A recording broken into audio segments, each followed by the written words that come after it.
setup for this evening. We're going to be looking at a vision of the future. That's always fun. Our speaker tonight is Dr. Rahul Razdan, CEO at Raztech Research. Luckily, you won't have to hear me much. You're going to get to be entertained by our moderator. Satish will guide us through. I will open with just a little bit about Thai Austin. We are a nonprofit focused on fostering entrepreneurship,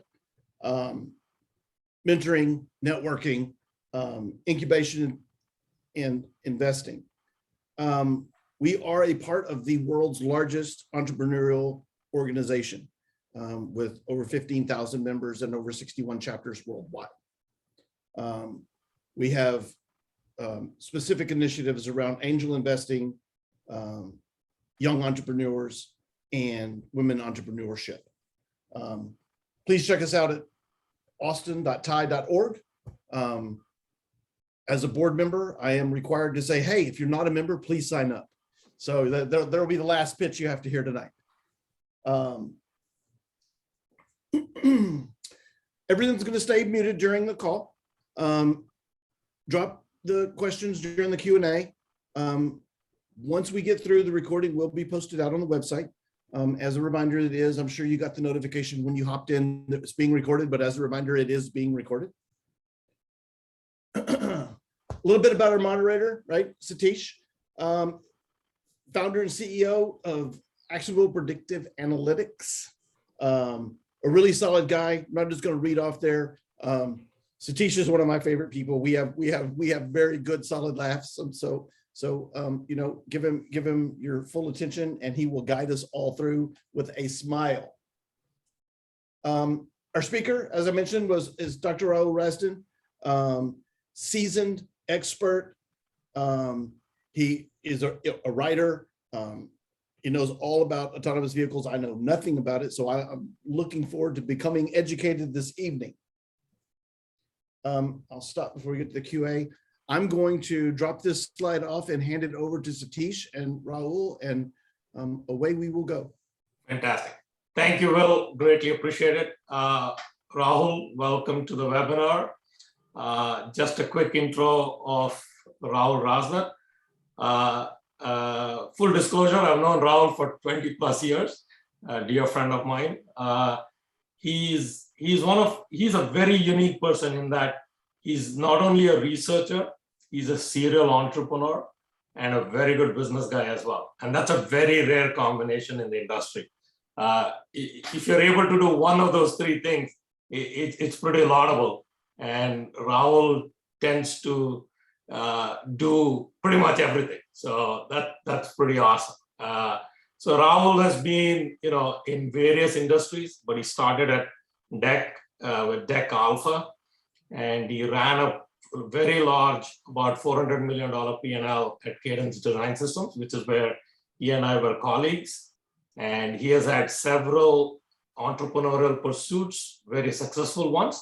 One of note that I'll tell you guys that you'll relate to is if you guys use wireless pads or wireless surfaces to charge your phones, the underlying technology comes from this company that Rahul used to be CEO of called Y-Power, which the technology was sold to Qualcomm. So you can relate to that from that perspective. Not only is he a serial entrepreneur, he's a very curious individual. So he dabbles in a lot of the areas that you'll tend to see when he starts his presentation. But also what I admire about Rahul is he's a very prolific writer as well. And what I like is he takes complex theories and complex subjects and distills them in such a way that a lot of people can learn from and get a great sense of what the topics are. So that to me is really a pleasure to read what Rahul writes. He's a contributing editor to Forbes magazine. And with that, I will not take more of your time, because if I start talking about Rahul, it will take 45 minutes. In the interest of time, I'm going to turn it over to Rahul. And go ahead, Rahul. All right. Hey, thanks, Satish. Just to make sure, can you guys see my slides? Yes. Slide in presentation mode? Yep. Okay, great. I'm just going to walk, what I'm going to attempt to do today is sort of provide a higher level framework for what's going on in the transportation world. And of course, autonomy is one of the big things, but it turns out it's really not the only one. There's a lot of things affecting the transportation world. And for those of you that are, investors and technologists and also startup people, you'll see the kind of the cracks and all of this. Hopefully it'll make sense. So with that, let me just kind of, Satish gave a great introduction for my background. So like I said, CPU design, I did some EDA at Cadence startups. And then what I've done kind of the last decade is I run this research institute, and that's kind of what we do is we work on ideas that are interesting. And then if the ideas become interesting enough, we incubate them and then we spin them out. And so there's a couple of startup companies that have already spun out from the Institute, and there'll probably be more. My engagement with transportation really started with my work with this startup university called Florida Polytechnic University. So I guess that's the theme here, startups.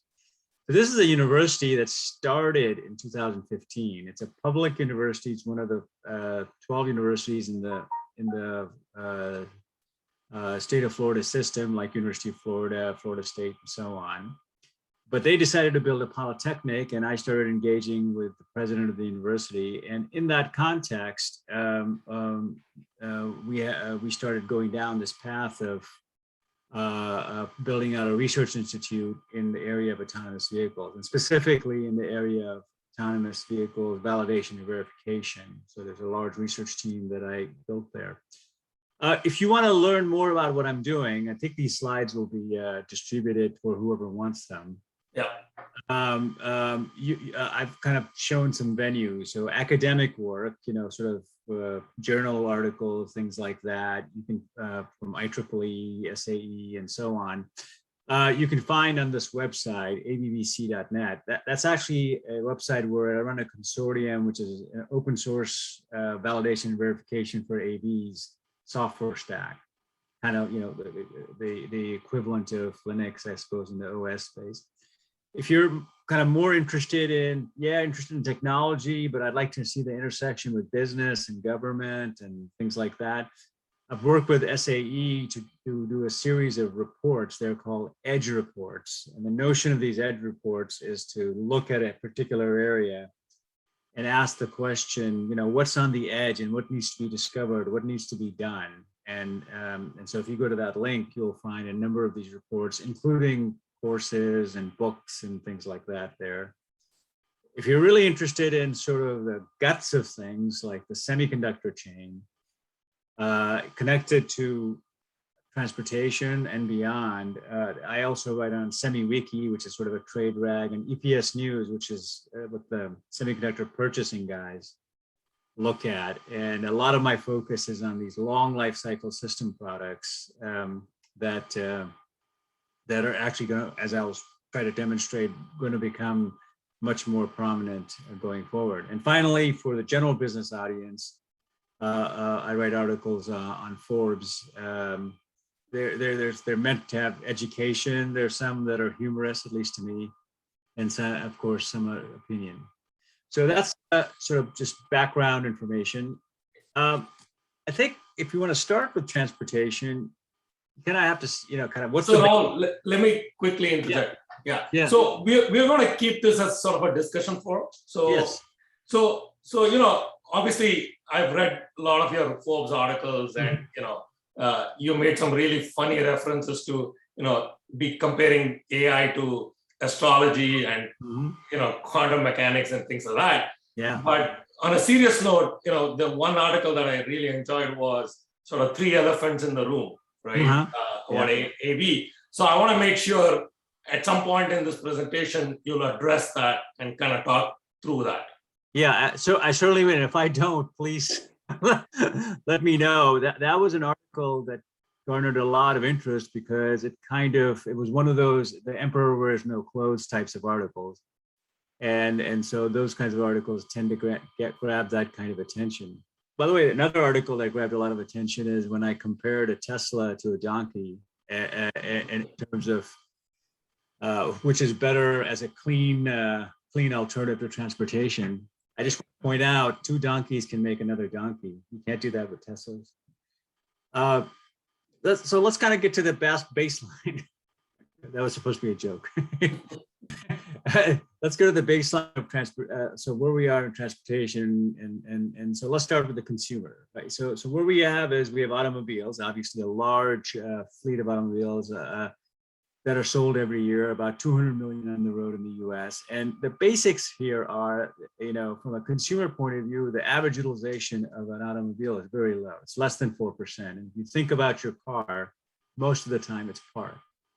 It's kind of really too bad for probably the second most expensive asset you have.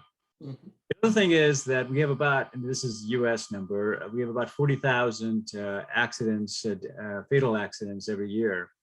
And the vast majority of them, 90%, are some combination of distracted driving or drunk driving. So, and then, of course, access is an issue for many people. There's 3 issues with access. There's you're young, you can't drive, you're old, you can't drive. And then the third one is you can't afford it. And so the poor communities have a lot of issues with access. And then, just from a consumer point of view, if you think about it, the automobile and the driving task is actually your biggest exposure to liability. Mm-hmm. So, if you have a house, even a very expensive house, the worst thing that can happen is that house, I guess, goes away. But if you have a multi-car accident, you could be exposed to liability that's, well in the millions of dollars. And so that's a very interesting thing relative to some of the costs relative to automobiles. Sure. So talk a little bit about how insurance companies handle cruise control related accidents, right? I mean, even to begin with, how do accidents being handled by OEMs today, and then kind of get to the cruise control accidents? Give us some insight into that. Yeah, so it's very interesting. As I say here, on the regulation side, the rules of the road are actually split between the city and the state and the federal government. And then, as you know, the state gives you your license, the federal government licenses the car, and the city, of course, is involved in infrastructure, as is the state and the federal government. So, to answer your question, Satish, how accidents are happening today is it's this kind of we've optimized to a system where the local police, the city police, typically will have an accident report that is relatively standard that then percolates its way through the liability structure and the insurance structure, and then there's an assignment of liability. Now, if the issue is the car, what happens is that there's this relatively slow process of accumulation to a point where somebody like NHTSA says, oh, that could be a problem. We need to open an investigation to see if this is a systematic problem for a particular car. Mm-hmm. Then they gather the data and then an assessment is made. And then you guys all know about the various recalls that occur. Well, here's the interesting thing. In the world of autonomous vehicles, this becomes very interesting. So when the local policeman is doing the accident report, well, how do they do the accident report for a autonomous vehicle? They can't interview the autonomous vehicle because that's part of the interview, right? And the other side is what they should be, what should they be looking for, for an autonomous vehicle versus what they look for today with humans. And the interesting, just kind of going on that theme, what ends up happening is today what happens is you interview everybody and you're trying to understand everybody's motivations and then reconstruct the accident. what ends up happening with autonomous vehicles is one of the things you have to figure out is not only what is the autonomous vehicle doing, but what was the intention that was perceived by the autonomous vehicle of third-party actors. Right.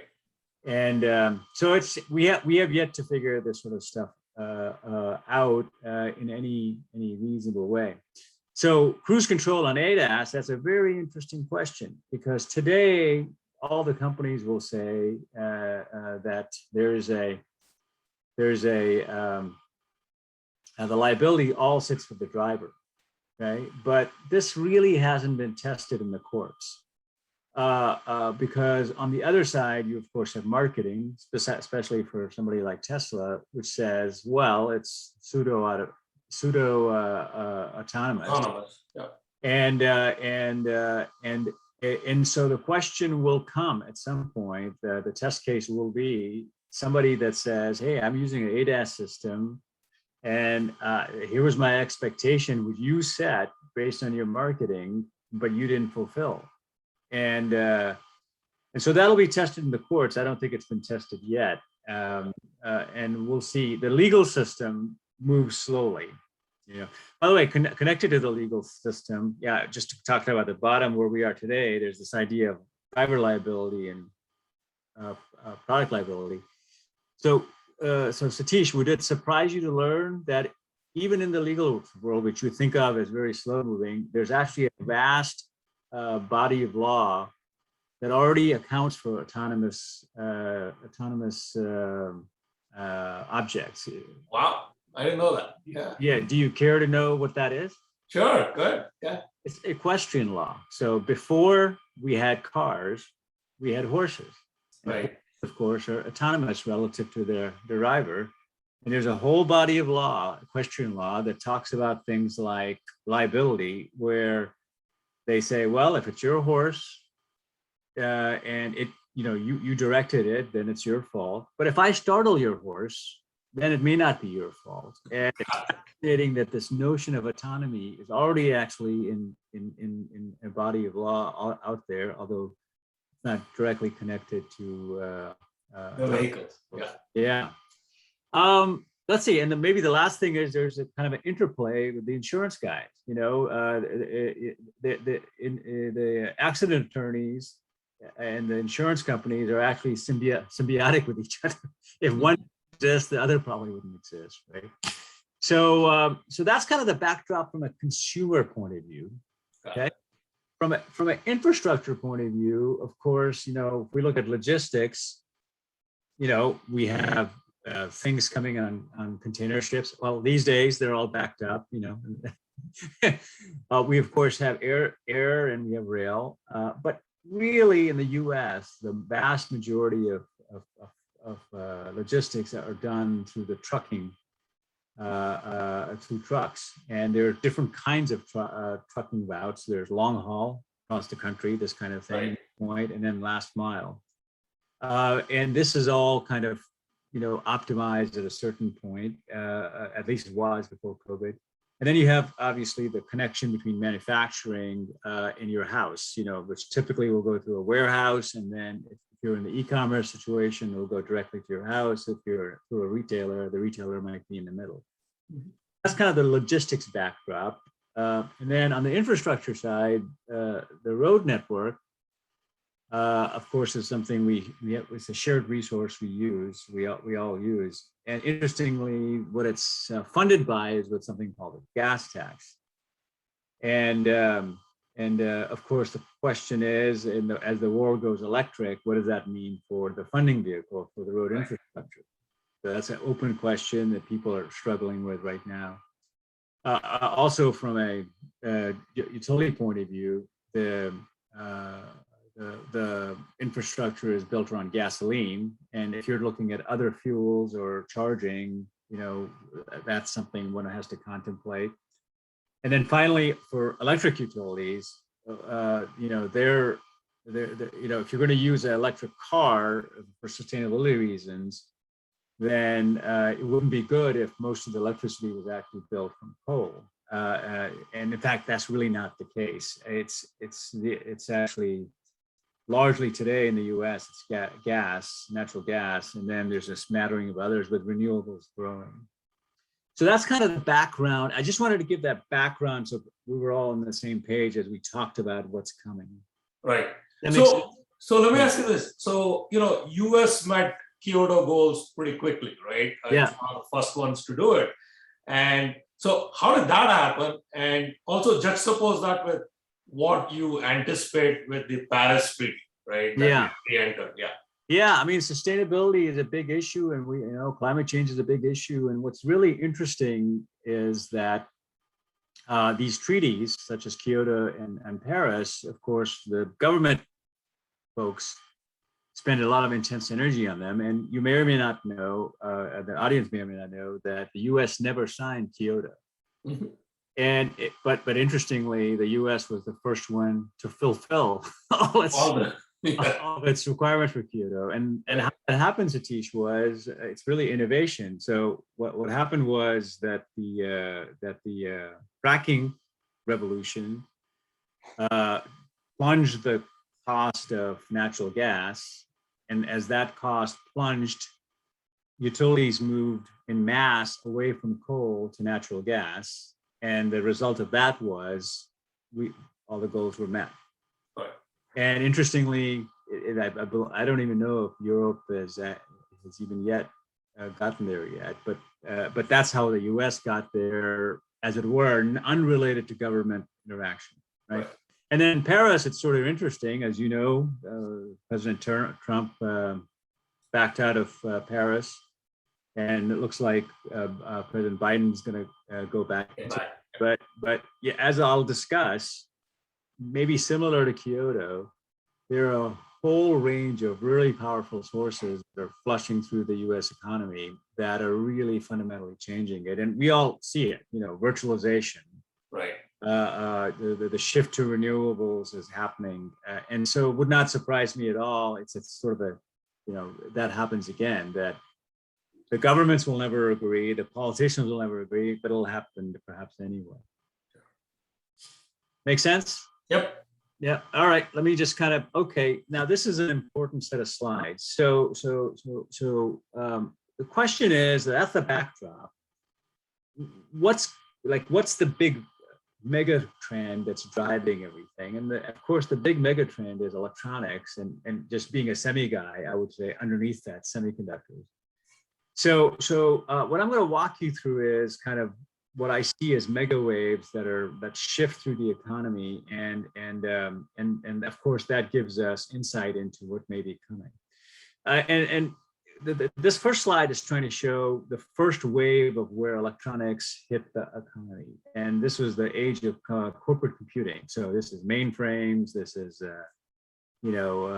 edge devices that are terminals, things like that. And in this world, what would really happen, although computing really came out of high performance computing for things like calculating missile trajectories and things like that. That from a business point of view, though, what really happened was that core technology added enormous productivity to the G&A functions, the finance, HR, these kinds of functions, banking. These were the functions that were optimized, and that is where the growth was. And so the big companies in this world were IBM, DEC, Wang, and Sun to a certain degree, right? And what this chart is trying to show is the growth, and then this market hasn't gone away, but it's sort of flattened out. Right.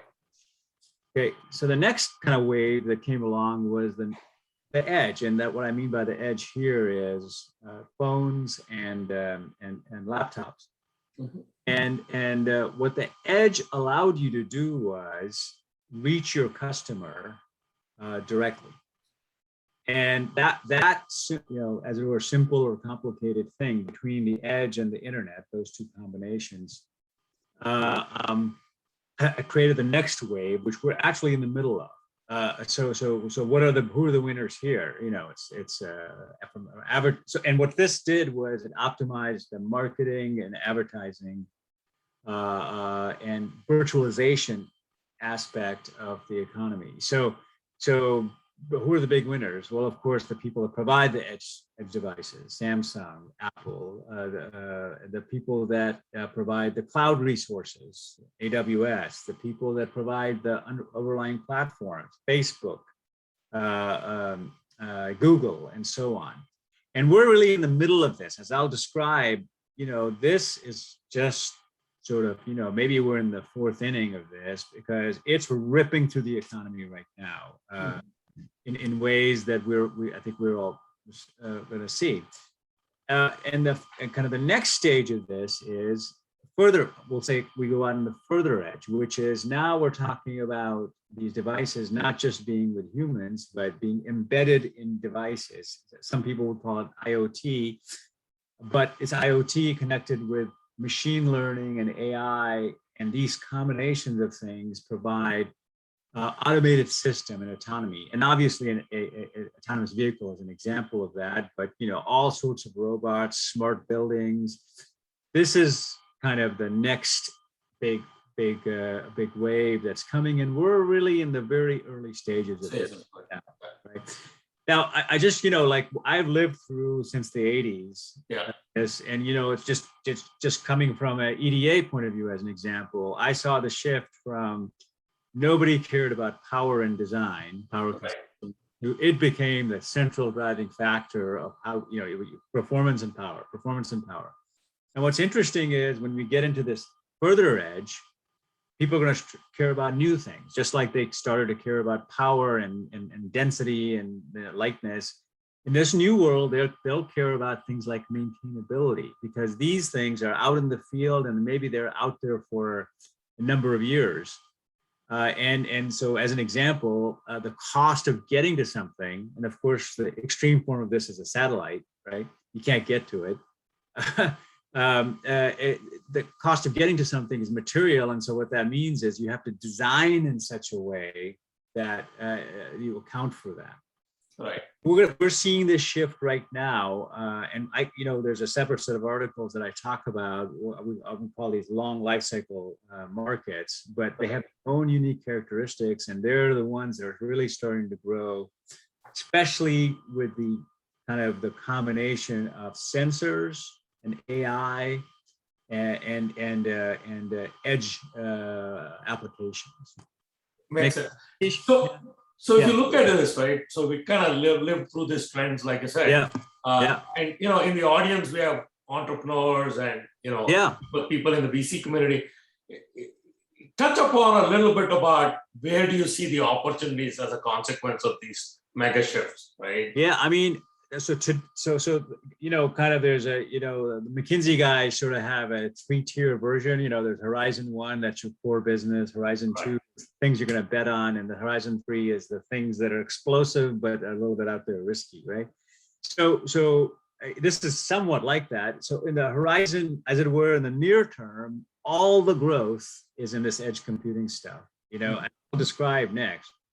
The cloud in combination with edge devices and virtualization and e-commerce are still in the early stages. So if you were like a big company, if I can put it this way, that would be the place to stay and go. And if you were, an entrepreneur, if you fed into that high growth with unique products and devices, you would do well. And we see that, right? I mean, as you'll have a chip company come along and provide a unique chip for running data centers. Right. That's really interesting. You'll have a high-level application that takes something that used to take physical distance. We're talking about Zoom, right? We're virtual meetings. So that's an example of an application that just took off because it virtualized what used to be a physical task where we had to physically connect with each other. So that's the near-term, extremely high growth, but near-term market. And then look further out into this autonomy thing. There's some technical risk involved, there's market risk involved, but there's a whole host of applications that have to do with things like in the ag world, as an example, robots for picking things, because there are labor shortages, as you probably all know, right? There are things like when you apply pesticide, only apply it if you see the thing you're looking for and be directed versus a spray. Because what that does is that minimizes the amount of pesticide that gets from the ground, that minimizes your liability, but you still have effectiveness, right? So all, predictive maintenance everywhere, all sorts of things like that are now coming together as this combination of these underlying technologies, and that's where a lot of growth will be. So if you find good niches there, they're likely to grow over time. Does that make sense? Yep. Okay. Let's go to the next step. Okay, now I'm going to limit myself to transportation, and I want to talk about three aspects of transportation. So and what is affecting transportation. And the way I look at it is this big wave of electronics is hitting transportation, right? And where is it affecting it? Well, the three places is virtualization. And, you might think, what does virtualization have to do with transportation? And I'll explain. Energy, of course, energy systems, and then autonomy, which is something that, we've talked about a little bit. By the way, questions on the chat, if you want, we can handle them real time. Sure, I'm monitoring those. As they come in, I'll let you know. Okay. So as I mentioned, we're in this middle of the second wave, and what's going on in the second wave? Well, this combination of edge devices and virtualization is enabling kind of, I'll call it market shifting things in nearly every market. So of course, telecommuting, is something that's that we're doing a lot more of with things like Zoom and all of that sort of telemedicine. Again, virtualizing this task, and of course, COVID has just accelerated, put this all on steroids, right? In the natural course of events, this would have happened, but COVID has just brought this forward to an intense degree, and often in a way where it got rid of the kind of the institutional barriers that used to exist. As an example, with telemedicine, that one of the key stumbling blocks was the payment structure coming out of Medicare and insurance companies. And of course, with COVID, that got run over. Online education, that's another one. That was already a rising field with a lot of sophistication, and really large companies are becoming the Amazons of online education. And now, of course, with COVID, we did a flip, and now we're flipping back. But a bigger percentage are now used to this paradigm. Entertainment, we're used to streaming, we're used to getting things off the wire, and then finally, e-commerce. E-commerce is kind of different than all the rest in the sense that all the rest, the both sides are virtual, but of course in e-commerce you have a virtual on one side, the ordering, but something physical is delivered on the way back, and so one has to account for that. So this is all happening, and I mean, literally in your mind, you should think about this as ripping through the economy and just changing the fabric of large parts of the economic system. And of course, going to transportation, it sort of has these interesting side effects, right? So telecommuting, okay, well, the number of trips and regular trips, especially on the road, go down. Mm-hmm. One can talk about the impact on commercial real estate. Connected to commercial real estate is how much parking do you need? And it just I'll just give you a subtlety here. So there are buildings in various places where paid parking is a bonded structure that is connected to the financing of the building. Mm-hmm. And you can imagine it. You have a building, you have paid parking. People have to come into work, so there's a revenue stream. And then they build a bond structure on that. Well, what happens in telecommuting in COVID when nobody shows up? Well, those bonds start failing. So you can start having these funny side effects all through the, as a result of of this technological innovation and technological capability. Even residential real estate, it's interesting. You know, in 100 years ago, the idea of having a 3-car garage was rather nonsensical, right? And of course, we built to a point where we have these things. It's very likely going forward, the idea of having separate home offices is going to be a structural change that people look for, right? Right, right. Then, of course, you have mobility as a service. This is Uber and Lyft and all these other people. And of course, the recognition is they're really taking advantage of that very low utilization that exists in the core asset class. So just telecommuting is having all these impacts in transportation. Right. Online education, another big driver of regular trips, you know, and that has impact on residential real estate. Obviously, from a government point of view, you kind of have to ask the question, okay, well, how much should I invest in physical infrastructure going forward? And this is for universities, it's for colleges, for K through 12.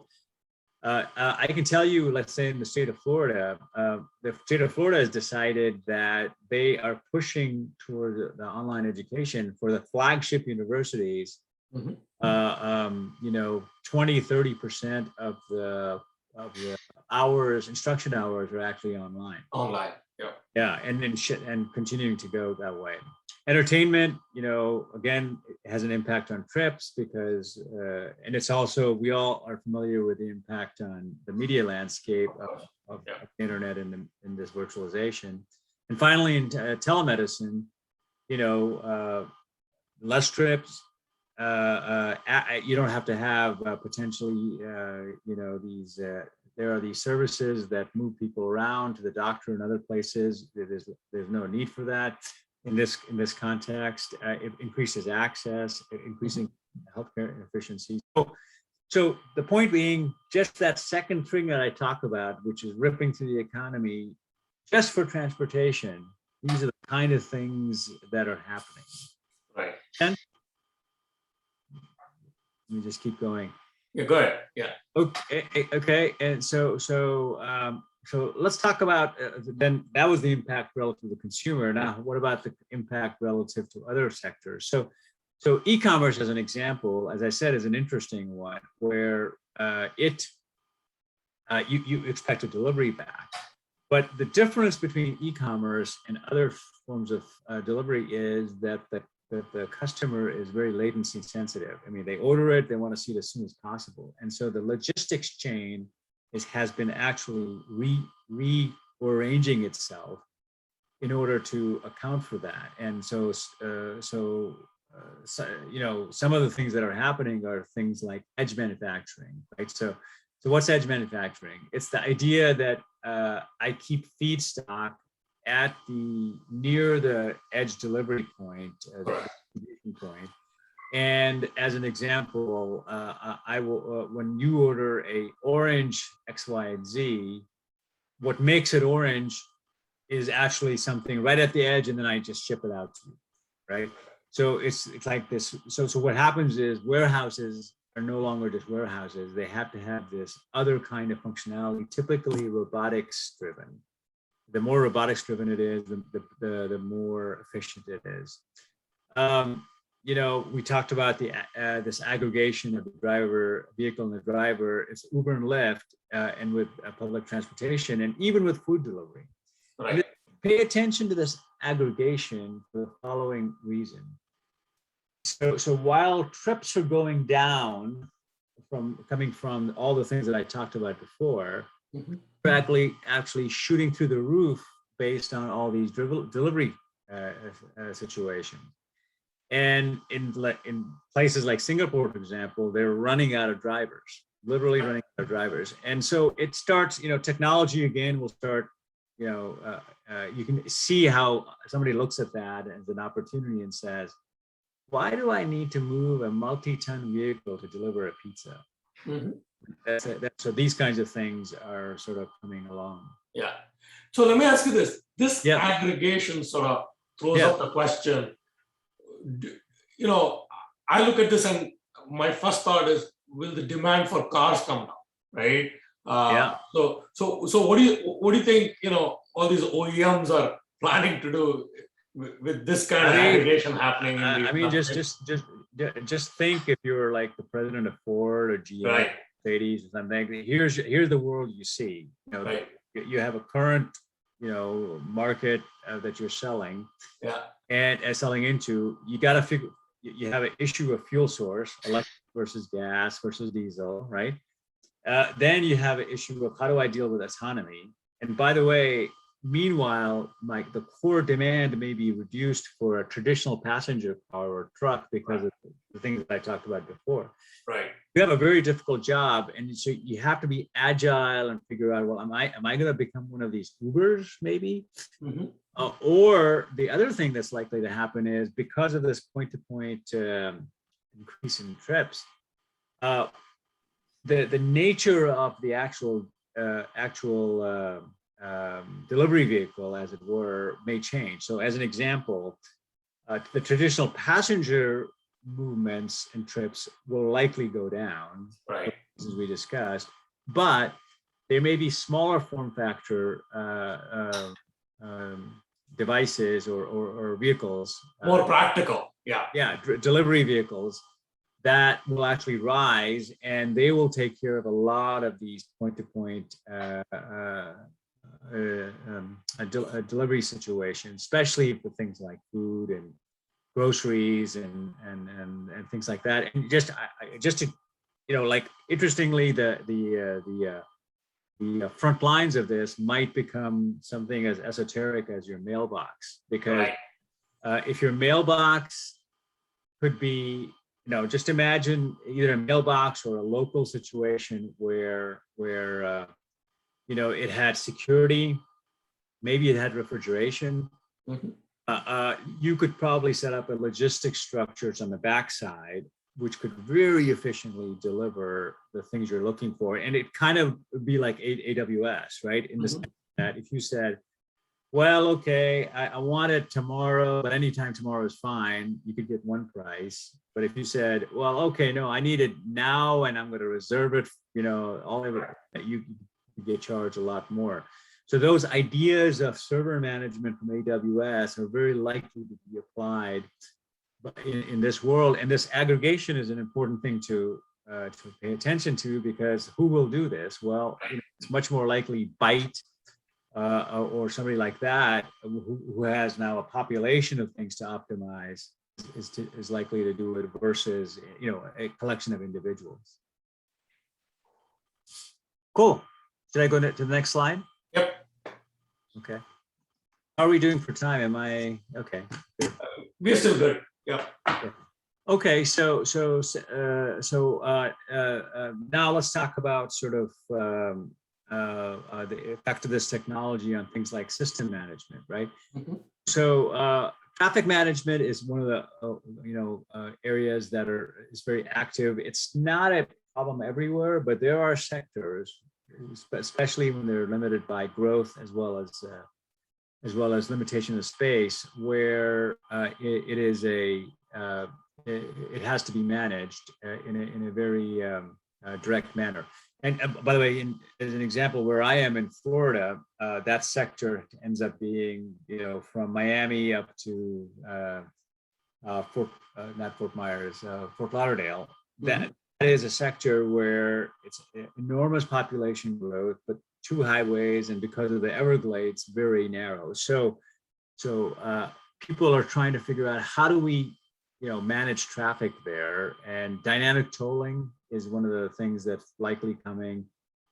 Maintenance, so these are like use models that like a higher level, system level view of transportation allows. Right. So, you know, one of the fractured points that exists today is if you want to do maintenance, you know, get your car fixed. Well, you have this whole thing about, I got to go there. Do they have a loaner? What do I do? This kind of thing. And so in this world, if you have a little bit of control of the car and can allow remote access, you can allow for the maintenance to come to you and take away the car and bring the loaner to you, and then the loaner can be automatically enabled to you. Same thing with Amazon could deliver to your car, to your car wherever you are. Of course, the insurance guys are always interested in your driving behavior, and so automatic risk assessment. So these are all kind of just above where we are, software use models that are now coming into being, and they're using this notion of data from sensors, data from the infrastructure, Right. and then AI capability. So this actually brings up, this calls out for a large growth in the software space, right? You bet. All this Yeah. is software driven. So Yeah. do you see this as a big push in terms of that? I absolutely do. market? Yeah. So this is one of the areas that where